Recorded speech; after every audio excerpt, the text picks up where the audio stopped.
अस्सलाम वालेकुम व्यूअर्स। आज हमारे साथ मौजूद हैं डॉक्टर नुमान जाहिद साहब। और इनका एक वर्सटाइल बैकग्राउंड है कि इनका ताल्लुक लाहौर से है। और इनका मोर देन 20 इयर्स का एक्सपीरियंस है एजुकेशन डिपार्टमेंट में। डिफरेंट यूनिवर्सिटीज़ में ये टीचिंग भी करते रहे हैं। और अगर हम इनका तारफ थोड़ा सा स्टार्ट से करें तो पहले इन्होंने university of veterinary and animal sciences से डीवीएम की डिग्री की। उसके बाद ये फ्रांस गए, वहाँ से इन्होंने अपनी पीएचडी मुकम्मल की। उसके बाद ये फिर यूएसए में काफ़ी अरसा रहे, 2 दफ़ा इन्होंने उधर से पोस्ट डॉक्टरेट किया आईवी लीग यूनिवर्सिटीज़ से। हम इनसे ये भी पूछते हैं कि आईवी लीग यूनिवर्सिटीज़ क्या हैं, ताकि हमारे व्यूवर्स को पता चले कि वहाँ भी उनके लिए अपॉर्चुनिटीज़ हैं अगर वो पोस्ट डॉक करना चाहते हैं या रिसर्च अपॉर्चुनिटीज़ लेना चाहते हैं। उसके बाद फिर ये जीसी लाहौर में भी टीचिंग करते रहे और अपनी parent university university of veterinary and animal sciences में भी टीचिंग के फ़राइज़ सर अंजाम देते रहे। और मौजूदा ये अभी यूनिवर्सिटी ऑफ बहरीन में एज ए एसोसिएट प्रोफेसर गुज़िश्ता 6 साल से उसके साथ मुंसलिक हैं। और हमारी निहायत ही हम लकी हैं कि इनसे हमें टाइम मिला है। तो अब हम डायरेक्टली पहले सवाल की तरफ जाते हैं कि ये हमें सबसे पहले बताएं कि ये आईवी लीग यूनिवर्सिटीज़ क्या हैं यूएसए में, और वहाँ पे कैसे हम उनको अप्रोच कर सकते हैं अपनी प्रोग्रेस के लिए। जी, अस्सलाम वालेकुम। डॉक्टर अब्बास, बड़ा शुक्रिया आपका, आपने बड़ा मेरा अच्छा तारुफ करवाया। और जैसे आपने बताया कि मेरा बेसिकली मैं डीवीएम किया युवा से, और फिर एमफिल भी वहाँ से किया मैंने पैरास्टोलॉजी में। और अच्छा। उसके बाद फिर मैं चला गया फ्रांस पीएचडी के लिए। और फिर वापस आया, फिर यूएस में ही काफ़ी अर्सा पढ़ाया। और फिर मैं पोस्टडॉक के लिए, जैसे आपने बताया, पहले कॉर्नेल गया और फिर यूनिवर्सिटी ऑफ पेंसिल्वेनिया, जो कि दोनों आईवी लीग्स हैं। आईवी लीग्स 8 यूनिवर्सिटीज़ हैं यूएस की, प्राइवेट टॉप की, जिसमें हार्वर्ड है, कोलंबिया है, ब्राउन यूनिवर्सिटी है, और कॉर्नेल, और यूपेन है, यूनिवर्सिटी ऑफ पेंसिल्वेनिया। तो ये उनकी टॉप यूनिवर्सिटीज़ हैं। हर कोई वहाँ पे अप्लाई कर सकता है, अपना compete कर सकता है पीएचडी के लिए। और अगर क्योंकि ये प्राइवेट है तो काफ़ी ज़्यादा एक्सपेंसिव, तो बीएस तो मैं वैसे ही रिकमेंड नहीं करता कि पाकिस्तानी स्टूडेंट को कि वो अंडर ग्रेजुएट जो है वो डिग्री कहीं बाहर से करें। अंडर हम्म। ग्रेजुएट डिग्री आप पाकिस्तान से करें, उसके बाद मास्टर्स और पीएचडी के लिए ज़रूर आप बाहर जाएं। और ज़रूर पे जोर है कि you must try if specially for PhD, क्योंकि हम्म। आपको एक्सपोजर मिलता है, आपको आइडिया होता है कि रिसर्च करनी है, क्योंकि पीएचडी तो पर्पस है रिसर्च करना। तो वो एक आपको टॉप क्लास यूनिवर्सिटीज़ में अगर आपको अपॉर्चुनिटी मिले तो आपको सही मानों में आपका एक्सपोजर होता है कि रिसर्च कहते किसे हैं। फिर वहाँ फंडिंग रिसोर्सेज बहुत ज़्यादा हैं। ये यूनिवर्सिटीज़ तो वैसे ही टॉप की यूनिवर्सिटीज़ हैं, तो यहाँ पीएचडी और फिर पोस्ट डॉक दोनों ही आपके फ्यूचर के लिए बड़ा यूज़फुल रहेगी। तो वो अल्लाह का शुक्र है, मुझे अपॉर्चुनिटी मिली वहाँ पे। तो अच्छा, अच्छा, मेरा एक बहुत अच्छा छोटा सा एक्सपीरियंस रहा। क्वेश्चन जरा क्लियर कर दीजिएगा कि अगर आपने यूएस में पीएचडी करनी है उसके लिए आपको स्कॉलरशिप प्लस जीआरई पहले चाहिए होता है। जी, लेकिन अगर आपने जाना है पोस्ट डॉक के लिए फिर जीआरई की जरूरत नहीं है। नहीं, फिर नहीं। अगर आप पीएचडी आपने की हुई है, फिर आपको किसी और चीज़ की ज़रूरत नहीं है, आपकी बस डिग्री चाहिए, और बाकी आपको रिसर्च और आपकी अच्छी इंग्लिश होनी चाहिए। रिक्वायरमेंट का कुछ है कि आइट्स कोई चाहिए या रिक्वायरमेंट नहीं है। टॉफल? नहीं, अच्छा, कुछ भी अगर नहीं वो। आपकी पीएचडी की डिग्री है तो आप डायरेक्ट वहां पे जी, जी, पीएचडी अब ही एप्लीकेशन करें। आपका सारा कुछ है। पीएचडी की डिग्री आपके पास है तो फिर आपको जीआरबी नहीं चाहिए, जीआरई नहीं चाहिए, और आपको दूसरा या था टोफल? टॉप, कुछ भी नहीं, ना टॉफल चाहिए, ना जीआरई चाहिए, ना आइल चाहिए। सिंपल आपकी पीएचडी रिक्वायरमेंट होती है, और आपकी रिसर्च है, आपके पास अच्छे पेपर्स हैं तो अच्छी यूनिवर्सिटीज में आपको और पेपर से मुराद बहुत पेपर नहीं होते, अच्छा। अच्छे पेपर। तो जब मैं पीएचडी की थी तो मेरे पास 4 पेपर थे। आज तो मैं देखता हूँ लोगों के पास कि नहीं, पीएचडी आपका में। तो नेचर में पेपर हाँ, था।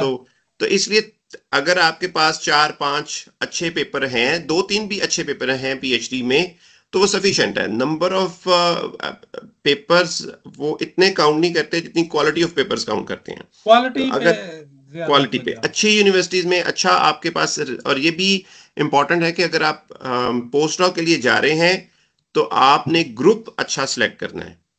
ये अच्छा। बड़ा मैटर करता है, क्योंकि आपकी रिसर्च के लिए ग्रुप अच्छे का मतलब है वो बड़ा ग्रुप है, इसलिए क्योंकि उसके पास फंडिंग ज्यादा है।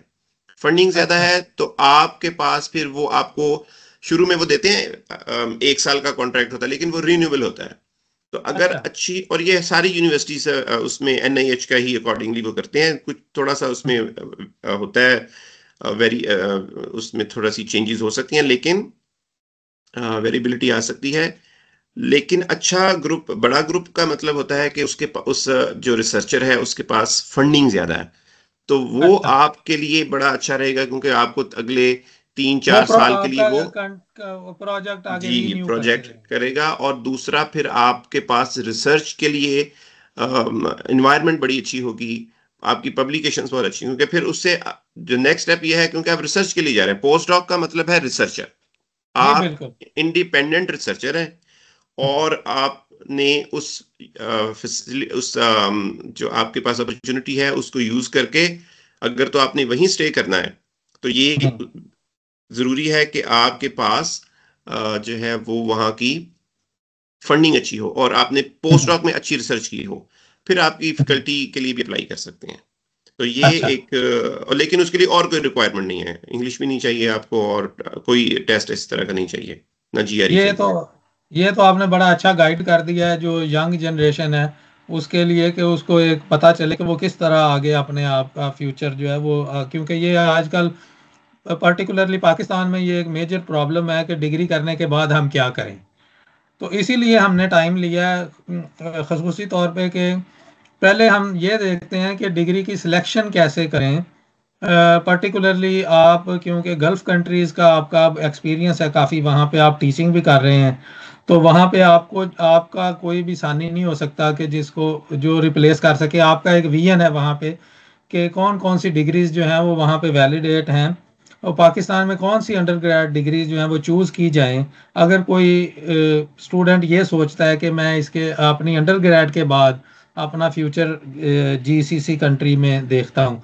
और इससे पहले आप ज़रा बताइएगा कि जीसीसी में कितने कंट्रीज आते हैं और इनका क्या हॉराइजन है। अच्छा, ये एक तो पहले मैं बताऊं कि ये मेरा सानी बड़े ज्यादा हैं, क्योंकि यहाँ पे बड़े काबिल लोग हैं और पाकिस्तान में भी बड़े काबिल लोग हैं। तो ये अल्लाह ताला का फजल है कि हम यहाँ आके बैठ गए हैं। दूसरा ये जीसीसी है, गल्फ काउंसिल कॉरपोरेशन है जीसीसी, और इसमें 6 कंट्रीज हैं, कुवैत है, बहरीन है, यूएई है, ओमान है, और और कौन सा रह गया, ये सऊदी अरेबिया। तो ये 6 कंट्रीज हैं और हम्म। उसको वो जीसीसी कहते हैं। तो ठीक है। इसमें ओवरऑली जो बेसिक डिग्रीज हैं उनकी डिमांड तो है ही। बेसिक से हम्म। मुराद है मेडिकल में जैसे आप चले जाएं तो एमबीबीएस डॉक्टर्स यहाँ पे चाहिए, और पाकिस्तानी डॉक्टर्स बड़े काबिल हैं और उनकी डिमांड भी है। फिर आ ठीक है। जाती है इंजीनियरिंग की डिग्रीज हैं, और क्योंकि हम्म। यहाँ पेट्रोलियम है तो वो सिविल है, मैकेनिकल है, ये डिग्रीज की इम्पोर्टेंस है यहाँ पे। ठीक है। फिर आ जाता है फार्मेसी।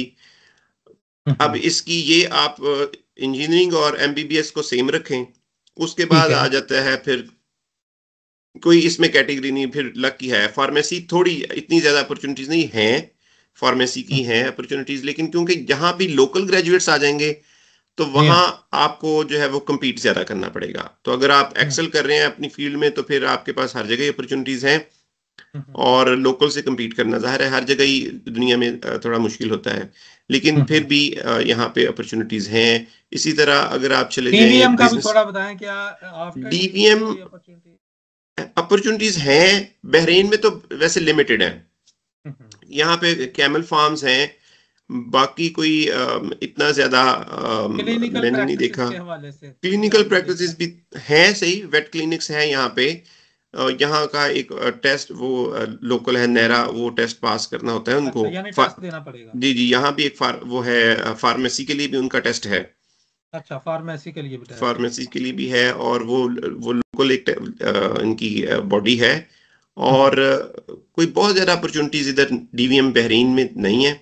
बाकी जीसीसी में है, लेकिन कम ही है, इतनी ज्यादा वो क्लिनिक्स में फेयर और कुछ फेयर फार्म्स फेयर में। लेवल पे ही हम रखें। हाँ, फेयर लेवल पे फार्म्स हैं यहाँ पे, आप फार्म्स में वहां पे राब्ता कर सकते हैं अगर उनको वेटनेरियन चाहिए तो वो एक दो, लेकिन वो भी प्रेफर फिर करते हैं कि वो यूरोपियन कंट्री से कोई एक्सपर्ट ज्यादा उनको हम्म प्रेफरेंस वहां की होती है। हम्म तो हम्म, लेकिन कहीं भी आप अप्लाई करने से ना डरें, ये एक बेसिक प्रिंसिपल है। क्या अप्लाई करें? अप्लाई हर जगह करें जहां आपकी किस्मत होगी और आप compete करते होंगे तो अपॉर्चुनिटी आपको लेकिन किसी भी वजह से ये डर के कि जी पता नहीं मुझे मेरा होगा या नहीं, ये जिंदगी से निकाल दें। आपने जहां भी आप समझते हैं कि जी मैं अप्लाई कर सकता हूं, वहां अप्लाई कर दें। उसके बाद आप compete करें और बाकी चीजें ये फिर काउंट होती है। अगर आपने अप्लाई ही नहीं किया तो फिर तो हम्म, अपॉर्चुनिटी है आपके पास, प्रोबेबिलिटी है जीरो। वो तो जब जीरो हो अप्लाई जाएगी।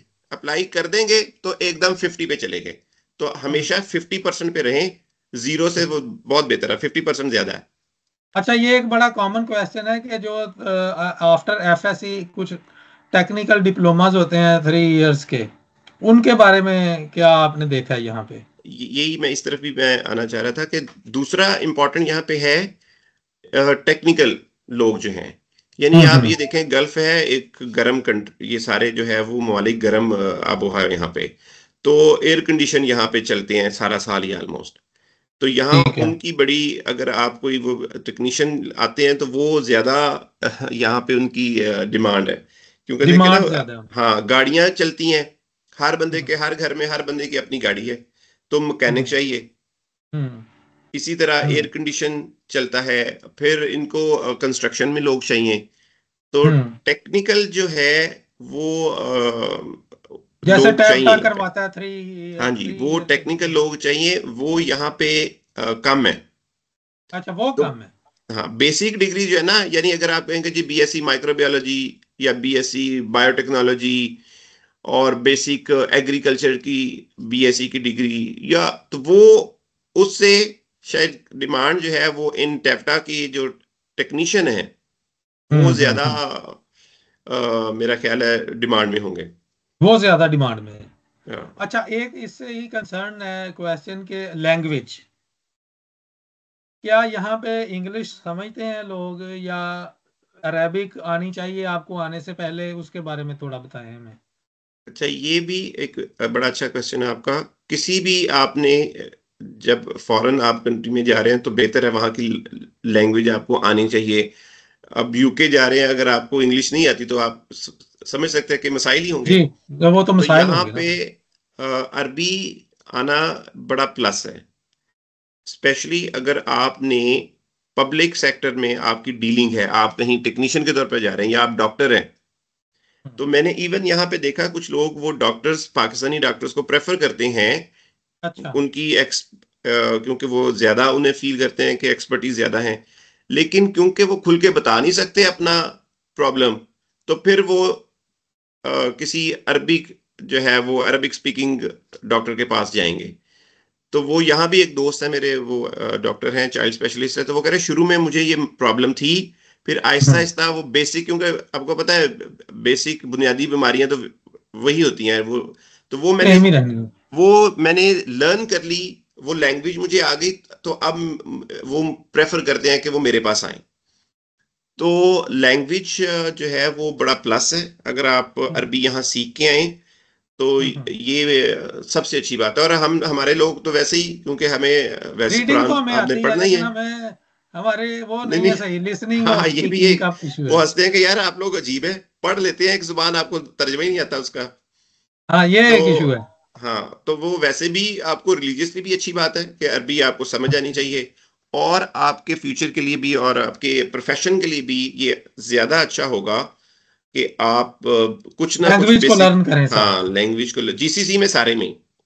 अच्छा, ये अब ये एक बड़ी इमर्जिंग फील्ड जो आईटी की है, और या फाइनेंस डिपार्टमेंट जो है, जैसे एसीसीए हैं या सीए जिन्होंने किया होता है, उनके बारे में क्या आपका ख्याल है कि ये फील्ड जो है इनकी कोई जॉब मार्केट है उधर? ये तो हर पूरी दुनिया में ही है, आईटी तो अब अच्छा। हर जगह ही रहेगी। और यहाँ भी एक यहाँ हमारी सोसाइटी है पाकिस्तानियों की, तो वहाँ पे ज्यादा लोग जो है वो बैंक्स के हेड हैं। अच्छा, जी, तो वो यानी सारे फाइनेंस की जॉब्स हैं इधर। फाइनेंस की जॉब्स हैं। अब कुछ ऐसा थे वो, क्योंकि लोकल इनके बहुत ज्यादा आगे हैं, तो अच्छा। हायर जो है ना वो लेवल पे मुझे लगता है ज्यादा होंगी स्टार्टअप से ज्यादा। हम्म। तो लेकिन वही बात है, अगर आप टेक्निकली स्ट्रांग हैं तो आप अप्लाई कर सकते हैं। वो लोग तो अब यहाँ पे उन्हें 30-30 साल हो गए हैं, तो जब वो आए थे उस वक्त इतना ज्यादा जो है वो सैचुरेशन नहीं थी लोकल्स की। अच्छा। लेकिन फिर भी जैसे मैंने कहा कि टॉप इज ऑलवेज वैकेंट, तो आप अगर आप में स्किल्स हैं, आप अपनी ग्रिप है सब्जेक्ट पे, तो आप हर जगह अप्लाई कर सकते हैं। और आईटी में तो वो डिग्री से ज्यादा, आईटी जो है वो डिग्री से ज्यादा स्किल्स हैं। स्किल बेस्ड है कि तो आपकी अगर स्किल्स अगर आपने आपके डिग्री हैं। भी आपके ली हुई है और आपको वो सॉफ्टवेयर का नहीं समझ, तो उसका फायदा कोई नहीं है। और आपके पास डिग्री भी नहीं है और फिर भी अगर आप कर स्किल्स हैं आपके पास, तो वो बेहतर है। तो इसलिए डिग्री अगर आप करें, तो ये स्पेशली जो अंडर ग्रेजुएट स्टूडेंट्स हैं, जब आप डिग्री कर रहे हैं इस तरह की, तो इम्पॉर्टेंट है कि स्किलफुल हो आप। सिर्फ डिग्री हम्म। काफी नहीं है। ज्यादातर जो है फील्ड्स जैसे एमबीबीएस में, अगर आपको हम्म। आप ट्रीटमेंट नहीं कर सकते तो डिग्री तो नहीं हाँ, तो काफी, फिर एमबीबीएस का तो फायदा भी नहीं है। फायदा नहीं है। तो इसलिए आईटी भी ऐसी है जिसमें आपकी स्किल्स बड़ी जरूरी है। लोगों को हम्म। आप वो काम देंगे, वो काम आपको आना चाहिए। ठीक है। अच्छा, ये आज हमने बिल्कुल एक ओवरव्यू पेश किया है कि कौन कौन सी जो है वो डिग्री है। अगर हम इसको समराइज करें तो उसमें हम नंबर वन पे तो वही एमबीबीएस, डी फार्म, इनको रखेंगे, या इंजीनियरिंग इंजीनियरिंग, की। इंजीनियरिंग इंजीनियरिंग की को टॉप पे है, बल्कि एमबीबीएस से भी ज़्यादा है। अच्छा, उसके बाद हमने अगर समराइज करें तो उसमें वो टैफ्टा के जो 3 इयर्स के डिप्लोमाज हैं उसको फिर हम कैटेगराइज करते हैं। और फिर जो कंप्यूटर साइंस और फाइनेंस जो है वो एक आपने आइडेंटिफाई किया है एरिया। वो आप उनको हायर भी कर सकते हैं टेप्टा से ऊपर। लेकिन हम्म। इन केस वो लोग जो है जिनके पास जो टेक्निकल हैं, वो उनके लिए जीसीसी एक बड़ी अच्छी अपॉर्चुनिटी है, अगर वो प्लस लैंग्वेज सीखाएं तो। Plus language. तो यहाँ पे आज हम की हमारी जो गुफ्तगू है उसको समराइज करते हैं। तो नेक्स्ट टाइम हम आपसे जो है वो या तो लोगों के सवालात के बारे में पूछेंगे अगर ठीक किसी है। के कोई आए, तो अदरवाइज हम जो अपने हायर एजुकेशन के जो है एमफिल और पीएचडी के स्टूडेंट हैं उनके लिए आपसे गाइडलाइन लेंगे कि वो कैसे अपनी रिसर्च को ऑर्गेनाइज करें पाकिस्तान में रह के, या बाहर कैसे फंडिंग की अपॉर्चुनिटीज देखें। लेकिन वो हम आने वाली नशिस्तों में आपसे गुफ्तगू करेंगे उसके बारे में। आज के लिए आई थिंक इतना ही काफ़ी है। तो ठीक है। बहुत शुक्रिया हमें ज्वाइन करने का। थैंक यू बास, आपसे मिलके हमेशा ही खुशी होती है। और बहुत शुक्रिया। Thank you for this opportunity. Thank you. बहुत शुक्रिया। बहुत शुक्रिया। अस्सलाम बाय। वालेकुम। वालेकुम।